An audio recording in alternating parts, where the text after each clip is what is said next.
আপনারা আলহামদুলিল্লাহ দুনিয়া খুব বুঝেন।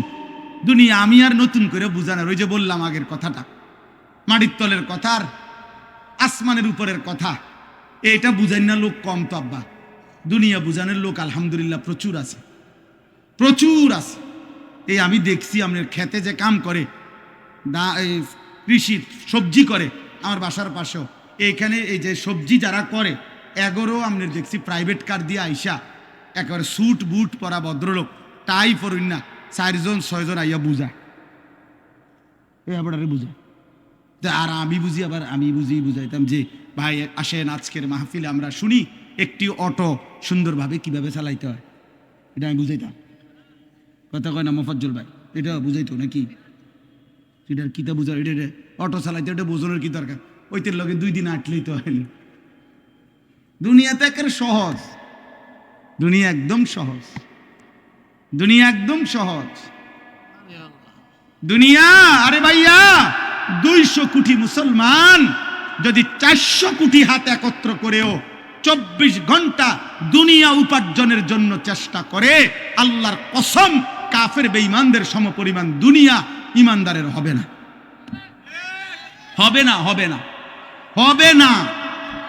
আল্লাহ দিবে না, আল্লাহ এটা ওয়াদা দিয়ে রাখছে, ওয়াদারনি ওয়াল মুকাদ্দিবিনা উলিন নামাতি ওয়া মাহিলহুম কালিলা। আল্লাহ বলছে মিথ্যাবাদী নাফরমানদেরকে কিছু সময়ের জন্য দুনিয়া দিয়ে দাও। বান্দা মোমেন সেজদা দিয়ে আমার কাছে আইসো, আমি আল্লাহ তোমার চাহিদাও পূর্ণ করব জান্নাতে। তোমার চাওয়া শেষ হইলে আমি নিজের থেকে কোটি কোটি কোটি কোটি আরো দিতে থাকব, আমি সব দেব জান্নাতে। দুনিয়া শুধু খোরাকি। ওই আমার বাসার রাজমিস্ত্রি কাজ করছে, ওর লগে চুক্তি হইল, সিস্টেম কইছে হে হুজুর ডেইলি 8 জন কাজ করব, কর্মচারী আমরা 600 টাকা করে ডেইলি হাজিরা দিয়ে যাবেন রোজ। আর ছাদ ডালাইয়ের পরে স্কোয়ার ফিট মাইপা আপনার 280 টাকা করে যত আসে বাকি টাকাটা দিবেন। এইটা হইলো হিসাব। আমি বুঝছি এইটা আমগো হিসাব। আল্লাহ আমারে বলছে বান্দা তুমি শুধু ইমান আমলের সাথে দুনিয়া খোরাকিটা কোন রকম নিয়ে আসো, খাইয়া আইও, বাকি যা হিসাব কইরা জান্নাতে আমি দিয়ে দেব। শুধু দিন খোরাকি না, হ্যাঁ ডেইলি খোরাকিটা শুধু না। এই জন্য ইমানদার খোরাকি নেয়। এই জন্য ইমাম সাহেব 10,000 টাকা বেতনে 1 মাস চলে, 8,000 টাকা বেতনে 1 মাস চলে, 12,000 টাকা বেতনে 1 মাস চলে, কিস্তি নাই, কিন্তু মাসে 1.5 লাখ টাকা ইনকাম, কিস্তি চলে 4টা। আরো আমারে তো কতজনে বলছে খাস করে দোয়া করতাম এই কিস্তি লেগে, মানে এমন দোয়া করতাম যাতে কিস্তি 4টা 8টা হয়। মাত্র খাস করে দোয়া করলে কি করতো? কিস্তির উপরে দোয়া তো আমনে লেগে এইটাই যে হুজুর দোয়া করবেন কিস্তি চলে 4টা, তার মানে আরো যাতে 4টা বাড়ে। কিস্তি আমার একবার একজনে বুঝে হুজুর রবিবারে ছাদ ডালাই খাস করে দোয়া করবেন। আমি বললাম দোয়া করি আল্লাহ যাতে ছাদ ডালাইয়ের দিন ডাকবে যায় নিচের দিকে, মানে এমন। নাহলে খাস দোয়া কি? এটা পর জাঁতা দেওয়াতে দোয়াটা নর্মাল দোয়াই তো ছাদ ডালাই হয়। তো যেহেতু সাপ দিতেন কইছেন আপনি খাস, তো তাহলে আটটু সাপ দিলাম। দুনিয়া মোটর সাইকেলের লেগে দোয়া, হাই মুসলমান, হাই মুসলমান, ছাদ ডালের দোয়া। হুজুর দোয়া করবেন কষ্ট করে, আল্লাহ আল্লাহ করে 12 লাখ টাকা ব্যবস্থা করছি ছেলেটার বিদেশের, আল্লাহ আল্লাহ করে করছে। 3 লাখ টাকা সুদে নিছে, 4 লাখ টাকা কিস্তিতে নিছে, আল্লাহ আল্লাহ করে। হায় হায় হায় হায় মুসলমান, কেমনে বললে এত বড় কথা? এত বড় না ফরমানির কথা কেমনে কইলা? আরে সুদখোর কেমনে বললা? আল্লাহ আল্লাহ করে নিছো কেমনে? আর সুদের টাকার উপরে দোয়া চাও কেমনে? কি দোয়া করতো আমনের ফুতের লেগে? আপনি কি দোয়া চাচ্ছেন? কি দোয়া করতো? আমি দোয়া করতাম যে আল্লাহ উনি যে 6 লাখ টাকা সুদ নিছে এটাতে বরকত দেন নাকি? তো কি দোয়া করতো কি? তা নাই তো কি? আর নাই তো দোয়া করতে আল্লাহ সুদখোরকে ধ্বংস করে দেন। তো নাই তো বরকত দেন বলা যাবে? কথা বলেন না কেন? সাবধান মুসলমান, আখিরাত খামখেয়ালি। আবারও বলল, এজন্য এই জবানের হেফাজত জরুরি, হালাল হারামের পার্থক্য বোঝা জরুরি। এক মুসলমান, আবারও বলি, আখিরাতকে আপনারা মামুলি ভাববেন না। আখিরাতকে খামখেয়ালি মনে করবেন না। আখিরাতে পুরা জিন্দেগির হিসাব দিতে হবে, রাত দিন 24 ঘন্টার হিসাব দিতে হবে। অতএব আজকে আমি এতগুলো কথার পরে আপনাদের কাছে আমার মূল বক্তব্য হলো, আব্বা চলেন আমরা একটা এতটুকু বুঝি যে কমপক্ষে নিজের দিকে একবার নজর দেই।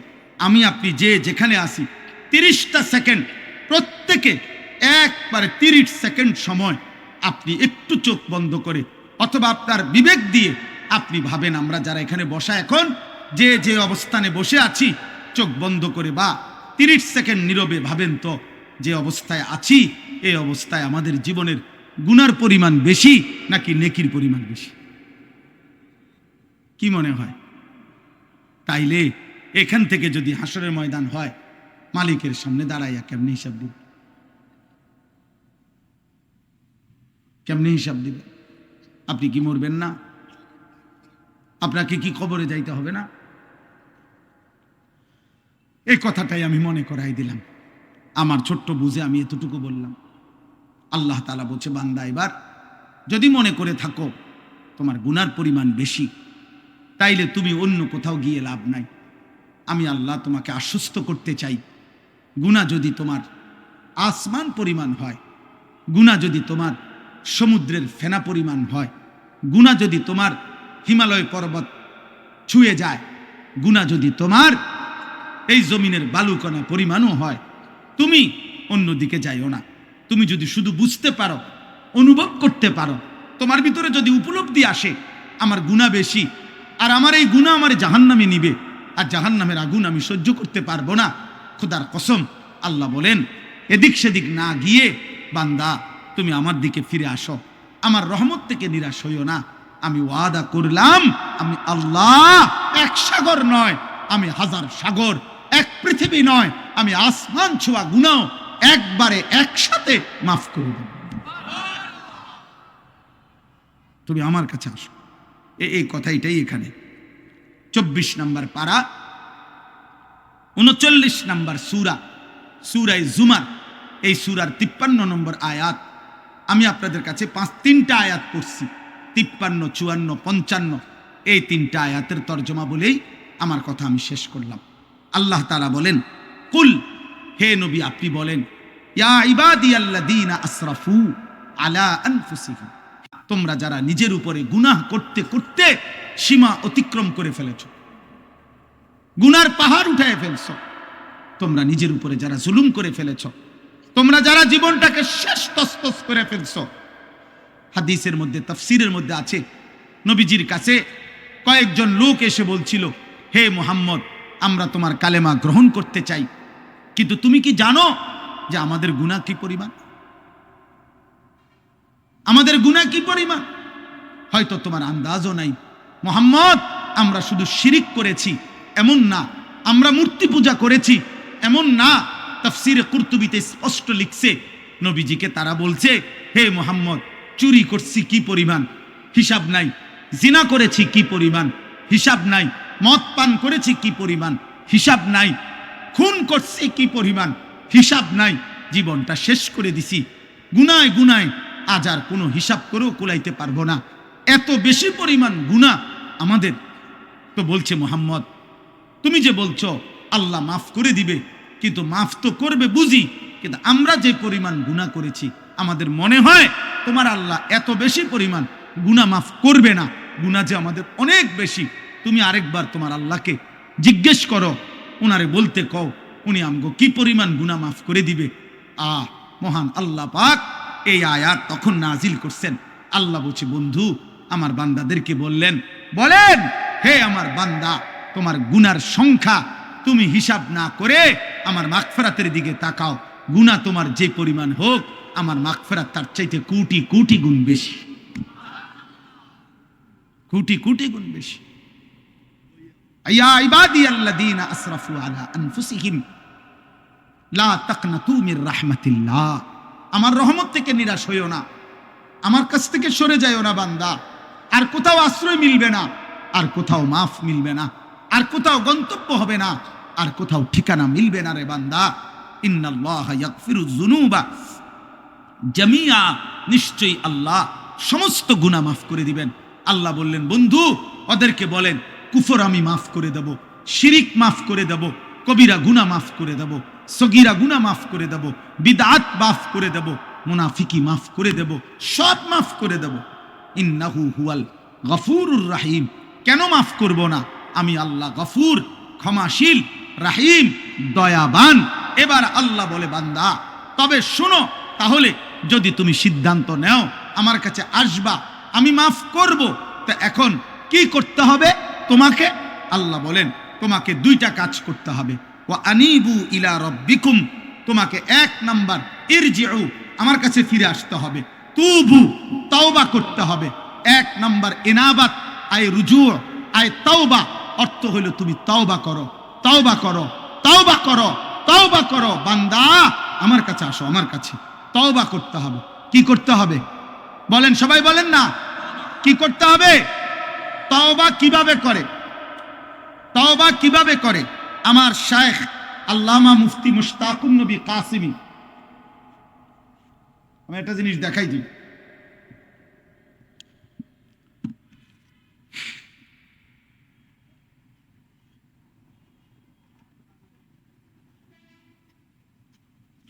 এই দেখেন, এখানে আমি সাদা কাগজে লিখছি চ আকার চা, দেখছেন নি? এটা চ আকার চা।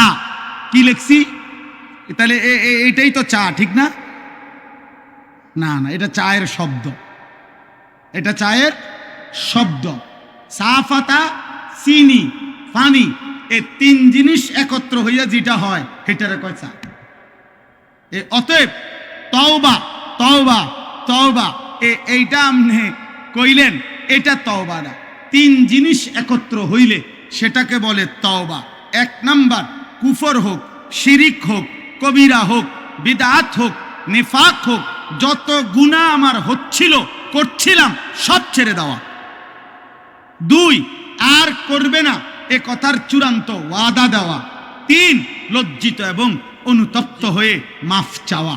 আল্লাহ বলেন, তুমি বান্দা তিনটা বলো, আল্লাহ আমি গুনাহ ছেড়ে দিলাম, আল্লাহ আমি আর করব না, ওয়াদা দিলাম, আল্লাহ আমি লজ্জিত, মাফ চাইলাম। আল্লাহ বলে, বান্দা এই তিন জিনিস দুনিয়াবাসীর শুনাইলে হবে না, আমি দিল জানি, আমি কলজার ভিতরেও জানি। তুমি আসলে বলো না নকলে বলো, তুমি বাস্তবে বলো নাকি দরা খাইয়া বলো, আমি সব বুঝি। যদি দিল থেকে বাস্তবিক অর্থে গুনাহ ছেড়ে দিয়ে আর করবা না ওয়াদা দিয়ে লজ্জিত এবং অনুতপ্ত হয়ে তওবা করো, আমি যদি দিল দেখে বুঝি, তো আমি আল্লাহ, আমি ওয়াদা দিলাম, এক সাগর এক নদী নয়, আমি আসমান ছোঁয়া গুনাহ মাফ করে দিলাম। শর্ত হলো কয়টা হইতে হবে বলেন? এক নাম্বার, গুনাহ ছেড়ে দিলাম, বলেন। দুই, আর করব না, ওয়াদা দিলাম, বলেন। তিন, লজ্জিত মাওলা, মাফ চাইলাম, আল্লাহ বলে মাফ করে দিলাম। আমরা দেশের এই সময় বিড়ি খায়, হেবাড়া ওটার মুখে আসবি তোবা তোবা তোবা তোবা, আস্তাগফিরুল্লাহ, আস্তাগফিরুল্লাহ। কিও দেশটাত কি শুরু হইলো? এই আমনে যেটি খাইতে আছেন এটি শুরু হয়েছে, আরে হেবাড়া তওবা করে। টেলিভিশনের দিকে তাকাইয়া আছে রাক্ষসের মতো, নর্তকীর দিকে তাকাইয়া আছে, মহিলার দিকে তাকাইয়া তাকাইয়া, এরপরে কয় আস্তাগফিরুল্লাহ, আস্তাগফিরুল্লাহ। কিও দেশটায় কি চলতে আছে? এটি এই যে টেলিভিশন চলতে আছে, হ্যাঁ, হাওড়া তওবা করে, মস্কারি করেন। এটা তওবা, কথা বলেন না কেন? এটা তওবা, এটা আস্তাগফিরুল্লাহ। এমন আস্তাগফিরুল্লাহর উপরে আস্তাগফিরুল্লাহ, এমন আস্তাগফিরুল্লাহর উপরে কি আস্তাগফিরুল্লাহ। এই জন্য আমাদের করাচি হজরত কুতবে আলম আরিফ বিল্লাহ হজরত মাওলানা শাহ হাকিম মোহাম্মদ আখতার রহমতুল্লাহ আলাইহি, তিনি এটা বলছিলেন একবার, অর্থাৎ হজ্জের সফরে যাইতেছেন, বিমানের ফ্লাইটে ওনার সাথের হাজি এহরাম পরা, তো হজরতের সাথে বসা, তো যাইতেছে আর কি। তখন তো বিমানের মধ্যে যেই মহিলারা আপনার বিমানের কাজ করে, আপনার এয়ার হোস্টেস যেগুলো, এরা তো এদের কাপড় চোপড় তো অল্প অল্প, কোম্পানি দুর্বলের কারণে দুইজনে মিললে একজনেরটা পড়ে, কথা বুঝছেন? এটা কোম্পানির সামর্থ্য কম, এই জন্য। তো এই এই মহিলাদের দিকে তাকাইয়া তাকাইয়া তাকাইয়া হাজি সাহেব ওই হজরতের সাথের হাজি সাহেব ও বেখেয়ালে কইতেছে আর কি, আস্তাগফিরুল্লাহ হযরত, দেখছেন এগুলোর কাপড় চোপড়ের কি হালাত। তে হযরত তখন বলছে, হ্যাঁ ভাই তেরি আস্তাগফিরুল্লাহ পর আস্তাগফিরুল্লাহ, তোমার আস্তাগফিরুল্লাহর উপরে আস্তাগফিরুল্লাহ। পহলে তো নজর হটাও ফির আস্তাগফিরুল্লাহ পড়ো, আগে তো চোখ সরাও, বেডির দিকে চাইয়া রইছো আবার কব আস্তাগফিরুল্লাহ আস্তাগফিরুল্লাহ। এ কোন সা আস্তাগফিরুল্লাহ? এটা কিসের আস্তাগফিরুল্লাহ? এটা নিয়ে আস্তাগফিরুল্লাহ আপনি? তাইলে মূলত কি, গুনাহ ছেড়ে দিলাম, আর করব না, ওয়াদা দিলাম, লজ্জিত অনুতপ্ত হয়ে মাফ চাইলাম। ওয়া আসলিমু লাহু মিন ক্বাবলি আন ইয়াতিয়াকুমুল আযাবু সুম্মা লা তুনসারুন। আল্লাহ বলে প্রথম হলো তওবা করো, 2 নাম্বার হলো এখন থেকেই, আজকের থেকেই, যেদিন তওবা করলা, যেদিন বুঝলা, সেদিন থেকেই আমার আনুগত্য শুরু করে দাও। এখন থেকে আর পিছনের গুনাহ আর করবা না, আমার হুকুম ছাড়বা না। আজই নামাজ শুরু করো, আজকেই শুরু করো, আজকেই শুরু করো, আজকেই শুরু করো। আল্লাহ তৌফিক দান করেন। আল্লাহ বলে, বান্দা এই 2 কাজ, তওবা করো এখন, আনুগত্য আমার ইবাদত শুরু করো এখন।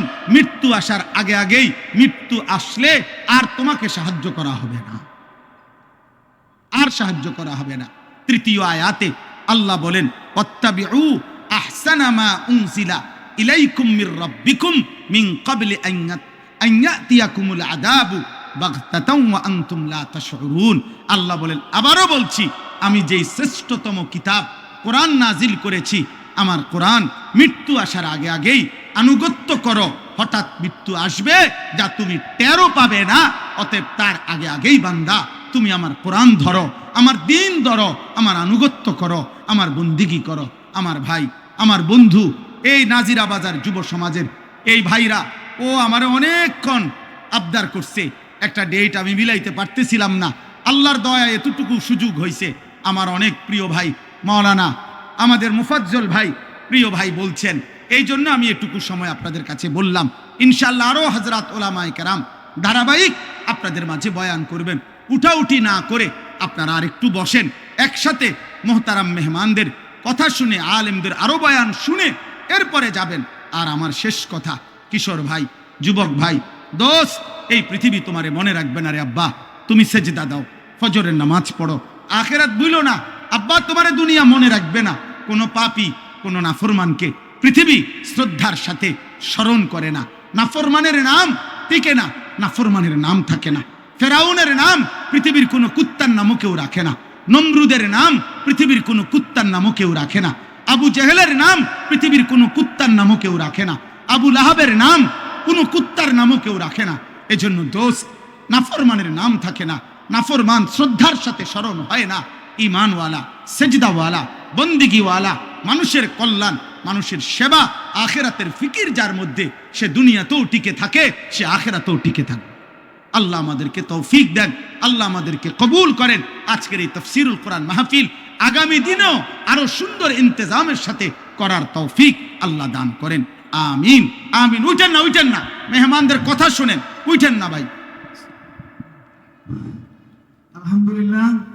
জনাব নাস আল্লাহুম্মা সাল্লি আলা মুহাম্মাদিন ওয়া আলা আলি মুহাম্মাদ কামা সাল্লাইতা আলা ইব্রাহিম ওয়া আলা আলি ইব্রাহিম ইন্নাকা হামিদুম মাজিদ।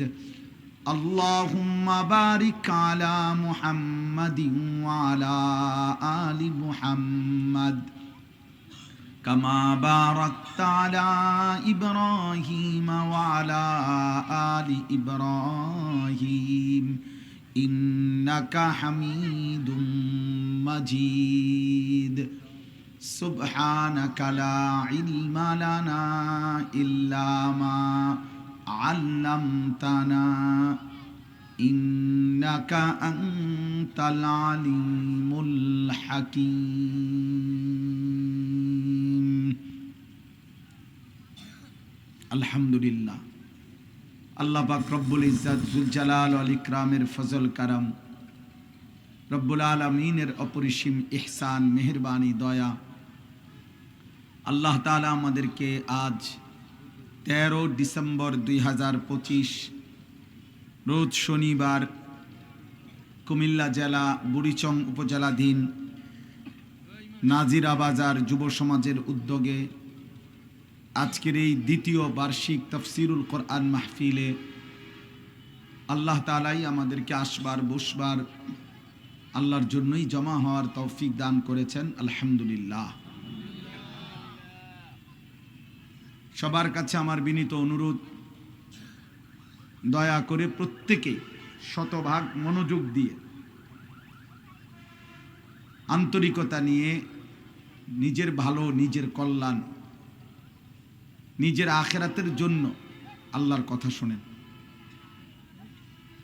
প্রত্যেকের উচিত কিছুটা সময় শুধুই নিজের জন্য দেওয়া। এই পৃথিবীর